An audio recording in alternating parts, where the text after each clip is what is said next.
Airbus na ulit.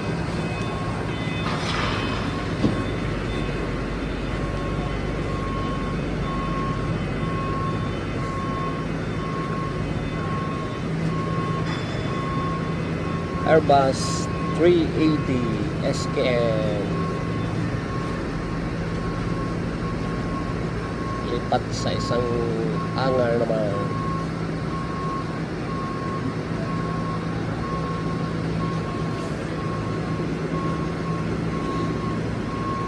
Ito yung ginagawa.